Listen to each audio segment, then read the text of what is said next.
Bonjour à tous, bonjour à toutes, j'espère que vous allez bien. Je ne vais pas y aller par quatre chemins, aujourd'hui je vais vous parler de 3 découvertes incroyables qui vont vous faire halluciner. Oh my god! Et avant de vous faire découvrir tout ça, n'hésitez pas à aller vous abonner, n'hésitez pas à commenter ce nouveau concept si ça vous a plu. C'est important de soutenir le nouveau concept, hein. C'est important pour lui également qu'il voit de nouvelles choses, de tester de nouvelles choses, c'est toujours un petit peu en mode suricate, hein. Quoi? Bon, on commence?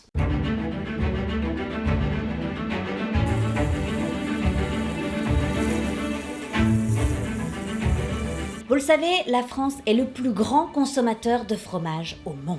Vous en consommez entre 27 et 30 kilos par an. Les rayons de fromage qui s'étirent à l'infini, c'est vous. Et pourtant, rien de tout ça n'aurait été possible sans...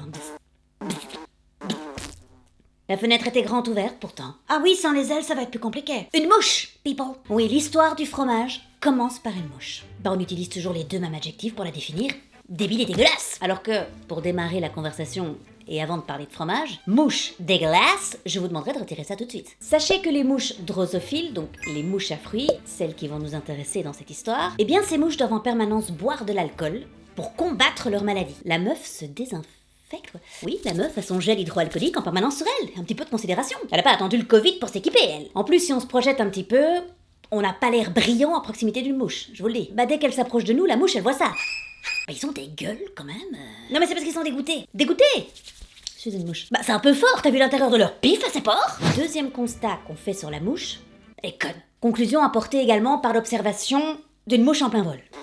Allez, elle est conne, hein. Tu lui ouvres la fenêtre. La meuf a quand même un boulevard. Elle arrive quand même à se taper la tête contre la vitre, écoutez. Tu as déjà essayé d'observer le plan de vol d'une mouche? Tu vomis, hein. Mais en réalité, elles sont pas connes. Elles sont bourrées. Parce qu'en plus d'être l'un des rares animaux à utiliser l'alcool pour se soigner en s'en servant comme désinfectant, certains mâles mouches se réfugient dans l'alcool pour oublier leur peine. Attendez. Alors je préfère aller me siffler un verre ailleurs. Suivez-moi! Ils ont remarqué, à travers une expérience qui a été publiée dans la revue Science, que les mâles mouches sont propices à noyer leur frustration en ingérant une alimentation riche en alcool. Des scientifiques ont mis des mâles mouches dans un récipient avec des femelles fécondes et d'autres femelles qui s'étaient déjà accouplées. Donc celles qui s'étaient déjà accouplées allaient refuser l'accouplement fatalement. Les mâles rejetés et ceux qui avaient pu s'accoupler ont pu ensuite choisir entre 2 types de nourriture. Leur nourriture habituelle et l'autre qui avait été supplémentée avec une solution à 15% d'alcool.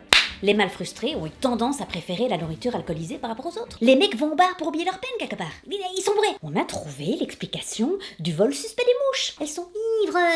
Alors vous allez me dire dans la nature, où est-ce qu'elles trouvent l'alcool? Where's my beer? Eh bien les mouches dénichent l'alcool dont elles ont besoin dans les fruits qui ont fermenté. Mais donc, pour conclure sur ce point, quand occasionnellement elle atterrit dans ton spritz en plein été, c'est parce qu'elle aussi elle a des problèmes. Merde! Alors maintenant que la clarification sur la mouche a été faite, on peut embrayer sur l'histoire du fromage. Les chercheurs ont découvert qu'il y a 5500 ans, le destin du fromage a été scellé par 2 acteurs, une mouche et un seau de lait.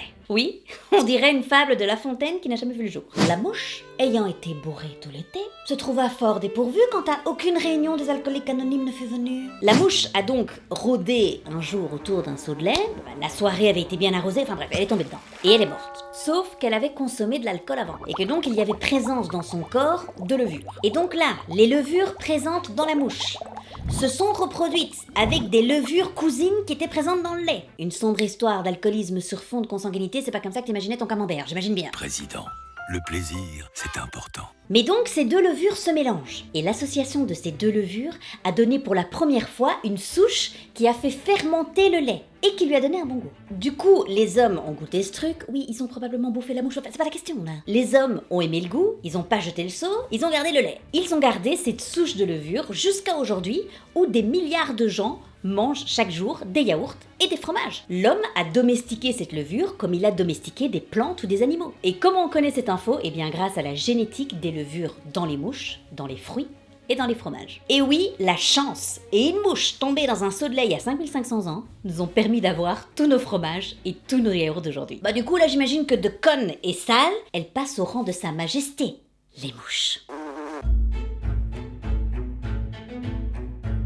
On quitte le seau de lait pour le Massachusetts, United States of America, où on va rencontrer notre héroïne. Je vous présente Ruth Graves Wakefield. Ruth était une cuisinière et elle est encore connue aujourd'hui pour avoir inventé l'un des desserts les plus iconiques des États-Unis, le chocolate chip cookie. Traduisez le cookie aux pépites de chocolat. Alors, l'histoire est folle. Ruth est née en 1903, et alors Ruth était beaucoup plus qu'une cuisinière, puisqu'elle touchait un petit peu à tout. Elle était aussi diététicienne. C'est un petit peu le con pour la meuf qui a inventé les cookies, mais bon. Du coup, je pense que parallèlement, c'est également elle qui a inventé cette technique. Genius. Ouais, ça c'est Ruthie aussi, ouais. Ruthie était également prof, et alors aussi businesswoman, puisque elle et son mari Kenneth ont ouvert un gîte dans le Massachusetts en 1930. Le nom du gîte, The Toll House. Retenez bien ce nom pour la suite. Alors Ruth, elle cuisinait évidemment tous les repas pour les guests de son gîte, et donc très vite elle est devenue connue dans la région pour les recettes de ses desserts un petit peu uniques. Et alors, comment a-t-elle inventé la recette des chocolate chip cookies? Eh bien, un jour, elle prévoit de faire un lot de biscuits qu'elle avait l'habitude de faire pour ses invités. Mais quand elle commence à cuisiner, elle se rend compte qu'elle a plus de chocolat en poudre pour rajouter dans sa fournée. Elle décide donc de prendre une tablette Nestlé qu'elle a chez elle, qui sont des morceaux de chocolat semi-sucrés. Donc elle prend ces morceaux, elle les dépose sur sa pâte et elle enfourne. Sauf qu'en les sortant du four, elle se rend compte que le chocolat n'a pas fondu. Mais elle se rend aussi compte que ça donne un petit côté croquant à ses biscuits. En fait, ça les a rendus meilleurs. C'est la naissance du cookie aux pépites de chocolat. God bless that girl. Certaines personnes diront par la suite que cette recette n'est pas du tout un accident, que Ruth était super organisée, super structurée, c'est impossible qu'elle ait oublié le chocolat en poudre, c'est pas possible. You don't know the system! En réalité, elle savait très bien ce qu'elle faisait. Quoi qu'il en soit, c'est elle qui a inventé le délire, qu'elle va appeler The Toll House Cookie. La suite n'a plus aucun sens. Ruth adore partager sa recette avec ses clients. Elle va même faire un livre de recettes où figure cette recette de cookies. Et l'apogée, c'est le jour où la recette paraît dans un journal de Boston. Et qu'un commercial de Nestlé tombe dessus. Je vous rappelle qu'elle utilise des morceaux de chocolat Nestlé pour sa recette. Et il se trouve que le gars, le commercial, il a du pifos. Il se dit, ce truc, c'est une opportunité. Bon, on va pouvoir en tirer profit. J'ai cherché, je n'ai pas trouvé qui était ce mec. Pourtant, ce gars va faire le meilleur deal de tous les temps. Arrêtez de nous parler de Bezos. Qui est ce mec? En 1939, il va organiser un rendez-vous avec Ruth. Il est sorti de l'entretien avec elle. Nestlé avait tous les droits pour utiliser sa recette.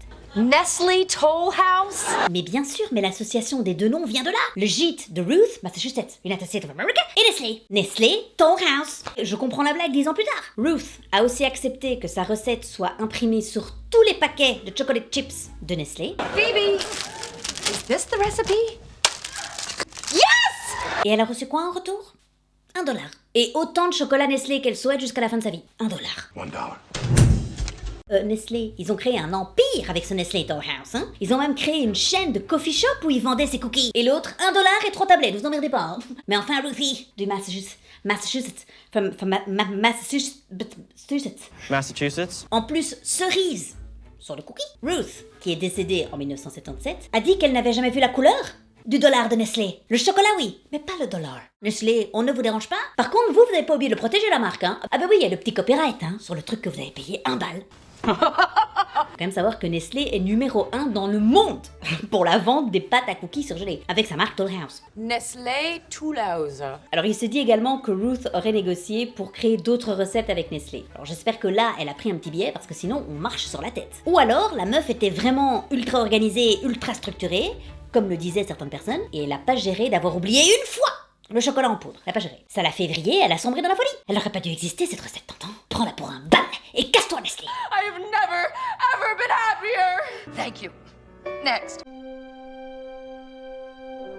La prochaine découverte, elle va nous mener dans les océans, auprès des créatures les plus massives de la planète, les baleines à bosse. Ces baleines qui utilisent probablement la forme la plus poétique et la plus stylée pour communiquer leur chant. Alors, les dernières recherches scientifiques ont d'ailleurs montré que les baleines à bosse ont leur propre culture, qu'elles sont capables de tisser des amitiés, well hello, et vous avez déjà dû entendre que leur mode de communication est ultra sophistiqué. Alors, avant de parler plus spécifiquement de leur chant, petite parenthèse sur une autre forme de communication qu'elles utilisent, elles sautent. Elles sautent pour se passer 2-3 infos. C'est à cette heure-ci que tu rentres? Parallèle avec nous, hey! Ça ne demande aucun effort. Vous imaginez un petit peu les baleines? La purge en termes d'énergie. Ah non. T'as oublié de dire un truc à tes potes. Tu dois t'extraire. Hein? Tu fais 25 tonnes. Hein? Tu dois sortir à toute vitesse, à la verticale, pour ensuite retomber de tout ton poids sur ton dos. Et la communication, elle est nette. Les éclaboussures et l'onde de choc d'un seau de baleine, il peut être perçu à des kilomètres à la ronde. Le fameux « j'ai pas compris, tu peux répéter ?» Cette phrase peut rendre folle une baleine. D'après les chercheurs, elles utiliseraient cette technique pour communiquer quand leur groupe serait à plus de 4 km de distance et que la météo est défavorable. Du coup, leurs vocalises sont moins audibles. J'ai pu choper le record de sauts enregistré par une baleine à bosse aux Antilles, 130 sauts en 1h15. L'autre groupe de baleines, il était bête à pleurer, vous déconnez ou quoi? Elle a failli laisser sa peau l'autre, hein. Écoutez, toujours pas? Attendez, je vais crever. C'est le 110e saut. Je voulais juste vous dire, toujours pas? Va chier! On va maintenant parler du miracle du chant des baleines à bosse. Pour s'intéresser à leur chant, on va s'intéresser aux mâles qui, pendant la saison de reproduction, se mettent à chanter. Les femelles, elles restent silencieuses. C'est la saison des festivals pour elles. Coachella!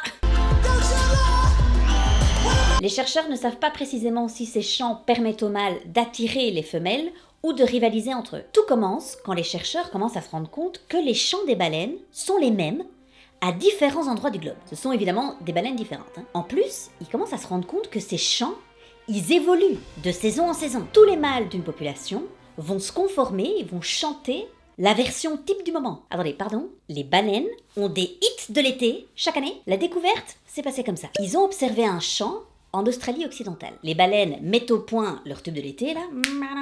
Okay. Et puis ce son va se mettre à voyager. Il va être transmis d'une baleine à l'autre. Le son ne s'arrête pas. Il va traverser tout un océan. On a retrouvé des chants qui avaient voyagé pendant 5000 km. Parti de la côte ouest australienne, il est arrivé jusqu'en Polynésie française. Petit à petit, les baleines à bosse mâles suivent et commencent à chanter le même air. Elles s'apprennent le chant entre elles. Hello, darkness, my old friend. Yodelady, yodelady, yodelady. And the vision.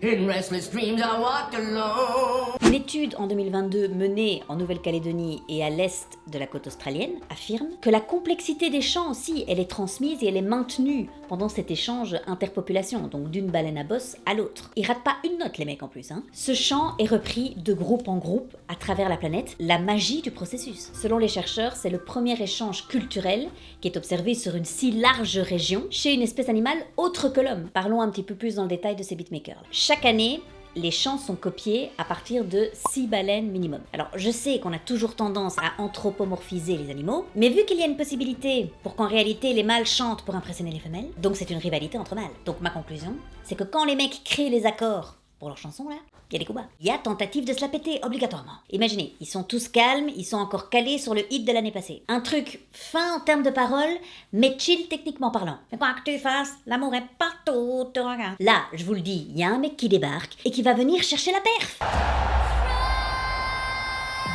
Ouais, c'est ça, connard. Mais moi, je vais serrer aucune meuf ce soir. Je vais mettre 3 mois à taper la note. Blague à part, le chant des baleines, c'est pas 2-3 accords écrits sur un coin de table, hein. Non. Les baleines apprennent chaque chant avec une très grande précision, peu importe sa complexité. Et elles peuvent aussi apprendre très rapidement le chant d'une autre population, sans problème. Mais alors, comme je vous l'ai dit, les chants évoluent d'année en année. Faut du renouveau, c'est la dure loi du top 50. Les chants peuvent subir un changement radical au sein d'une population. On appelle ça une révolution. Les mâles, baleines à bosse, travaillent par air. C'est les équivalents masculins de Taylor Swift. Ouais, cette année, ils sont en mode Reputation.